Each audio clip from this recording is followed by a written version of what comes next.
Yo, Coach Issues, whatever you want to call me. Back again with some more boxing talk.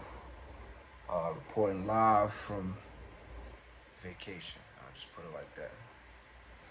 So, who should Terrence Crawford fight next? That's the big question.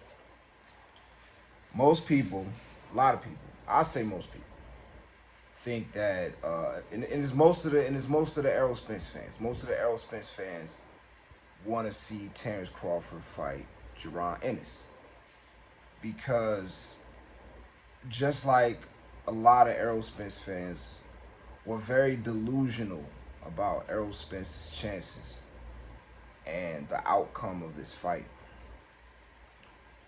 Instead of accepting the delusion, accepting the fact, and dismissing the illusion, a lot of them will rather transfer that illusion over to Boots Ennis. Let me tell you something about Boots Ennis. Boots Ennis is a very good fighter. Boots Ennis can be a great fighter, right? Boots Ennis could possibly be, at some point, the best fighter pound for pound in the sport. What would taint that is the same thing that tainted Canelo, and that's him stepping in the ring with the current pound for pound best fighter in the world too early. Canelo has never reached the potential. Canelo started boxing professionally at 15. You know, Canelo's a big deal for a long time. His career took a dip when he lost to Floyd Mayweather, especially how he lost to him, because a lot of people had Canelo winning that fight. It was the same thing, the same kind of Floyd Mayweather hatred that people had. So it was like, oh, he can't beat this guy, he can't beat that guy, and Canelo was one of them because Canelo was on a nice little run. But to be honest, Canelo had never faced, even though Canelo, history has shown that Canelo is a very talented fighter. Always been a very talented fighter. One of the greats. Will go down in the Hall of Fame. He's one of the greats, but I don't think he ever reached the level of, popularity or whatever. You know what I'm saying? There's always been some sort of question about Canelo. Throughout his whole career, there's always been some people, Mexicans, other people, some people place him number one pound for pound, but a lot of people argue that. And I argue that a lot of that started with his loss to Floyd Mayweather. Floyd Mayweather did something very intelligent. He put Canelo on his resume. You know what I'm saying? He got to Canelo while Canelo was still maturing. He didn't get a full-blown, mature Canelo who had faced the necessary opposition to prepare him for the level of boxing Floyd Mayweather Jr. was on. That's the same story with Boots. And if y'all gas him up to push for that fight, and Crawford say, okay, because honestly, I mean, that would be a smart way to go. Just be like, okay, I'll fight him next. He's gonna wash Boots. He gonna wash Boots. He gonna polish Boots up and set him up for display. Boots Ennis is talented. He's very talented. One of the most talented fighters I've ever seen. But he don't have the experience to go into the ring with someone who is equally talented, because Bud Crawford is equally talented. His talents and Boots Ennis' talents are neck and neck. Physical talents, physical abilities, God gifts. That's what talents are. Your ability to process, your ability to, how fast you are, how hard you hit, how quick you are, because being quick and being fast are two different things. I would say talent-wise, they're probably equally talented. But when you turn talent into skill, Then it comes down to how much work have you put in on your talent so that it can, so it can transfer into what level of skill. Adrian Broner was a very talented fighter, is a very talented fighter to this day, but he didn't put in the necessary work to turn that talent into skill. So Terence Crawford has put in the work to turn that same level of talent that Boots Ennis got into a much higher level of skill than Boots Ennis possessed at this point. Not just the hours he put in, not just the hours that he's put in the gym, but the time that he's put in the ring, the rounds that he's gone with the level of competition that he's faced. Period. That means a lot. Sometimes talent can overcome experience, but that's only when talent, that's when the talent levels are not equal. You know what I'm saying? You got a more experienced fighter, but he's not as talented as this dude. He's not as skilled, or he may be older. And what I mean by older, not necessarily just the age, but older as far as your reflexes. And we haven't seen no slippage in Terence Crawford's reflexes. None. You know what I'm saying? So, who's gonna be sharper? Who's gonna have better reflexes? Terence Crawford or Boots Ennis? Terence Crawford. Because Terence Crawford has honed that talent on the battlefield. He's honed that on the battlefield. You know what I'm saying? And very, very tough battles. Boots Ennis ain't been through no battles. He's been through skirmishes. He's been through scrimmages. He hasn't faced nobody. And I mean nobody that will prepare him for a Terence Crawford fight. He hasn't faced nobody. Not even close. You can't name one person on Boots Ennis' resume that Crawford wouldn't smoke. I'm talking about 1 or 2 rounds, gone. He hasn't faced nobody that could stand in the ring with a Terence Crawford at this point. Nobody. Not one person on his resume. That means a lot.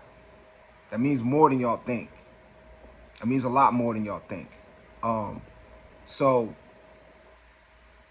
Boots needs to get some more experience. Boots need to fight Keith Thurman. Boots need to fight Spence if Spence will take him. That might be a good, if I'm Spence, I would take, I would fight Boots before I fight Crawford again.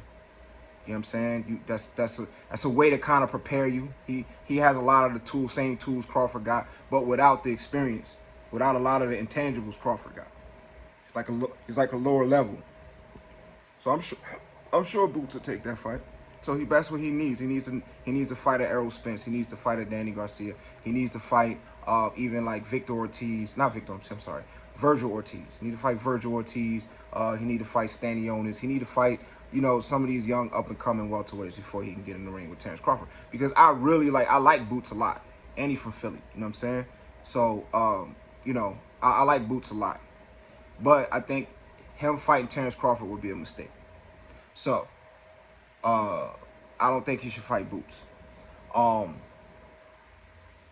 Errol Spence rematch. I don't want to see it. For a number of reasons.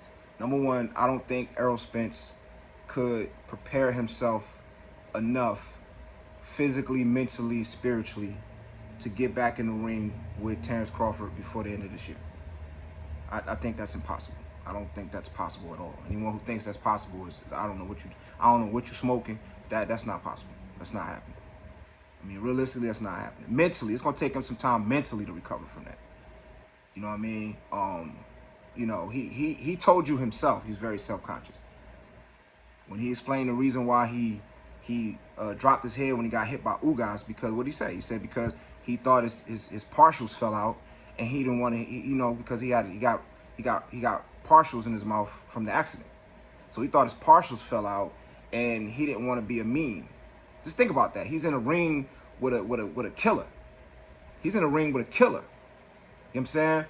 and he lost focus. He decided that this killer who's throwing punches at him is not as important as how he's going to look if his damn teeth fell out his mouth. So much so that he took his eye off the ball and got rocked by a killer. You know what I'm saying? Anybody else would have been like, I mean, whatever, teeth, whatever. Like, look, I'm in the ring. I'll find it when the ref stopped the fight. I'm not about to find it while this dude was throwing punches at me. He stopped while the dude was throwing punches at him because he didn't want to be a meme. Well, he's a meme now. He's a meme now. He's a bunch of memes. And it's going to take him some time to recover from that mentally. You know what I'm saying? Y'all, let's get past. We already had the conversation about the car accident where Errol Spence fans was thinking that he's superhuman. Okay, now we know he's human. So based on the laws of humanity, he going to need more time than before the end of this year to prepare just mentally. We ain't even talking about physically. Because physically is a whole nother thing. He got to get his body back to 100%. Then he has to totally rewrite how he boxes.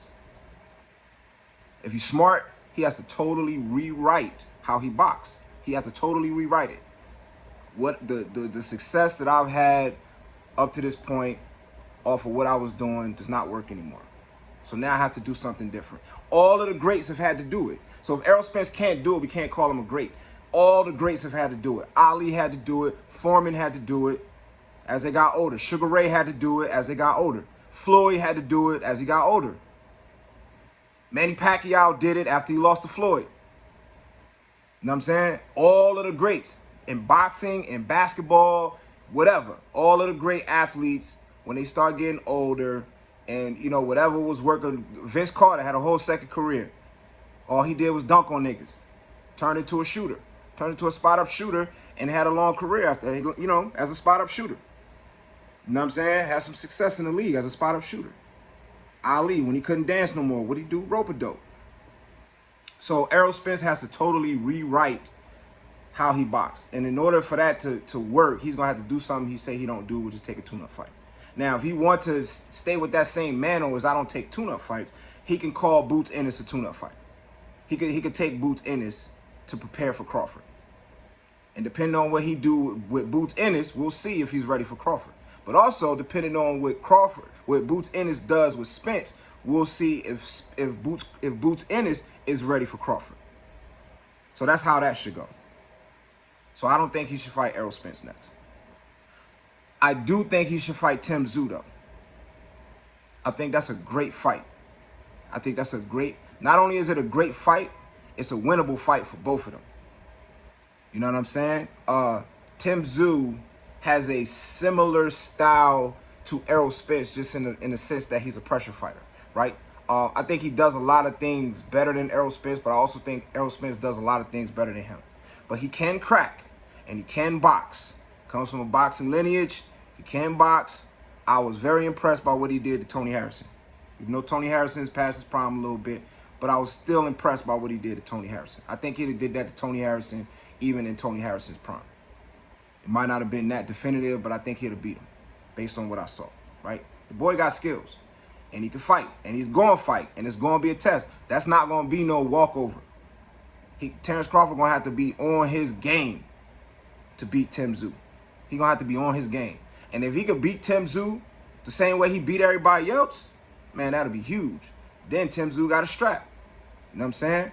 So you got a strap at one. You got your first strap at 154 against Tim Tszyu. Tim Tszyu would definitely take that fight because he's not fighting Charlo now. He needs a name. He needs a name. Point blank. He needs a name. That's pretty much all he needs in his career is a name. He needs to knock off a name. Tony Harrison wasn't a big enough name. So he's name hunting. So what better name than Terrence Crawford, who just got finished destroying Errol Spence. So I think that'll be an easy fight to make. You know what I'm saying? Terrence Crawford go up to 154. You know what I mean? And fight Tim Tszyu. So the answer to the question, and that's my answer and that's my explanation. I think Terrence Crawford's next fight should be Tim Tszyu at 154.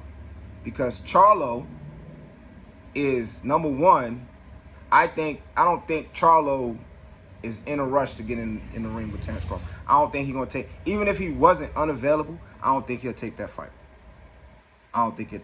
It's gonna have to be a situation where Crawford is gonna have to back Charlo into a wall, into a corner where he ain't got no choice. And I think that's gonna take some time. You know what I'm saying? Plus, on top of that, Charlo is about to fight Canelo, and we'll see how that go. But I don't see Charlo beating Canelo. I don't see it for a number of reasons. But I'm gonna break that down in another video. All right, I'm out. Peace and love. Like, subscribe, and I'm gonna keep this boxing talk coming. Peace.